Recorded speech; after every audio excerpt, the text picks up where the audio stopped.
ఎవరు చెప్పారోగాని చాలా చక్కగా చెప్పారు. ఎదుటివారి సమస్యలను చూసి సంతోషించుకో, ఒకరోజు నీ పరిస్థితి కూడా అలాగే ఉంటుందని. ఎందుకంటే దేవుడు మనకి ఏదైతే ఇష్టమో దాన్ని మనకి ఇస్తాడు. అలవాట్లమీద మీరు చాలా స్టోరీస్ వినే ఉంటారు. అలవాట్లు పొరపాటు అని, మన అలవాట్లను బట్టి మన జీవితం ఉంటుందని ఇలా ఎన్నో వినే ఉంటారు. ఈ అలవాట్లు ఊరికే అవ్వవు. మనం జీవితం అంతా అలవాట్లలోనే బ్రతుకుతూ ఉంటాం. ఎన్నో అలవాట్లను ఒక్కటిగా చేసి చూస్తే మన జీవితం. చాలా రోజుల క్రితం ఒక రాజు ఉండేవాడు. అతను తన ప్రజల్ని, ఆయన ఫ్యామిలీని చాలా చక్కగా చూసుకునేవాడు. కొన్ని రోజులుగా రాజుకి ఆయన మనుషులమీద డౌట్ వచ్చింది. ఆయనకి చాలా ముఖ్యమైన 3 మంత్రులు ఉండేవాళ్లు. ఆ 3లో ఒకరిమీద ఫండ్స్ మానిపులేట్ చేస్తున్నాడని, సరిగా పనిచేయట్లేదని రాజుకి డౌట్ వచ్చింది. ఆ 3లో ఎవరు అలాంటివారో తెలుసుకోవడం రాజుకి చాలా కష్టమైపోయింది. అందుకని ఒకరోజు 3ని పిలిపించుకుని ఆయన పుట్టినరోజు వస్తుందని చెప్పి ఒక్కొక్కరికి ఒక్కొక్క బ్యాగిచ్చి వేరువేరు ప్రాంతాల్లో దట్టమైన అడవులకు పంపించాడు. అక్కడ మంచి ఫ్రూట్ ట్రీస్ని వెతికి ఫ్రూట్స్ని ఆ బ్యాగ్లో వేసుకుని సాయంత్రానికి అంతా తిరిగి రావాలని చెప్పి పంపించాడు. 3 మంత్రులు అడవికి వెళ్లారు. అందులో మొదటి మంత్రి చాలా నిజాయితీపరుడు.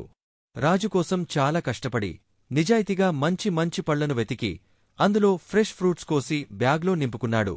రెండో మంత్రి కొంచెం స్మార్ట్గా ఆలోచించి, రాజుగారికి ఇవన్నీ చూసే అంత సమయం ఎక్కడ ఉంటుంది, ఆయనకి ఏమి తీసుకువెళ్లినా కూడా అన్ని తిరిగి చెక్ చేయరు కదా అని, మంచివా పాడైనవా అని చూడకుండా అక్కడ చెట్టు కింద పడి ఉన్న ఫ్రూట్స్తో తన బ్యాగ్ని నింపేశాడు.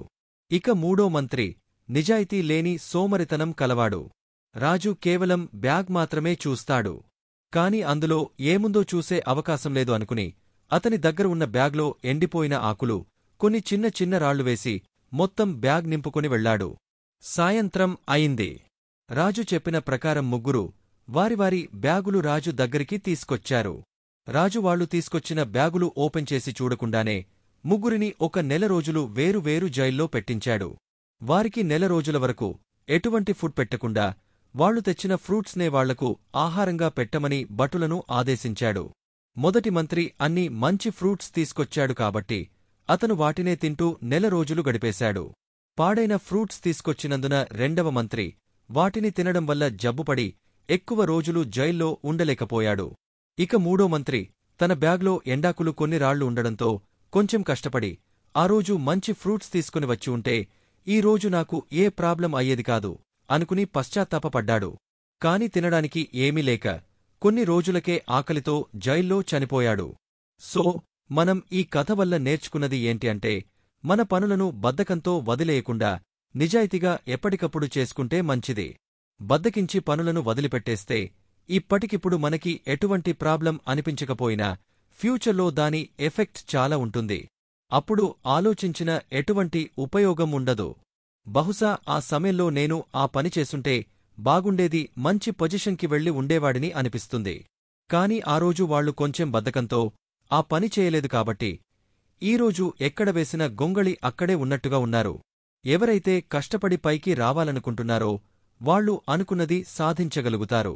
మన పనులని మనం నిజాయితీగా, నిబద్ధతతో చేయాలంతే. ఎంత డబ్బు ఇచ్చినా కొనలేని టైంని ఎప్పుడూ వేస్ట్ చేసుకోవద్దు. టైం కూడా 2 విధాలుగా ఉంటుంది. టైంని నువ్వు ఏ విధంగా గడుపుతున్నావు అన్నది ఒకటైతే, రెండవది టైం గడిచిపోతూ ఉంటుంది. పేదవాళ్లకైనా ధనవంతులకైనా సమానంగా ఉండేది ఒకే ఒక్కటి, అది టైం. ఎందుకంటే ఏ మనిషికైనా సరే 24 గంటల టైమే ఉంటుంది ఒక రోజులో. మనం ఆ సమయాన్ని ఏ విధంగా ఉపయోగించుకోవాలనే దానిపైనే మనం ఎంత ఎదగాలి అనేది ఆధారపడి ఉంటుంది. సో టైంని గుర్తుపెట్టుకో, చేసే ప్రతి పనిపైన నిబద్ధతతో ఉండు.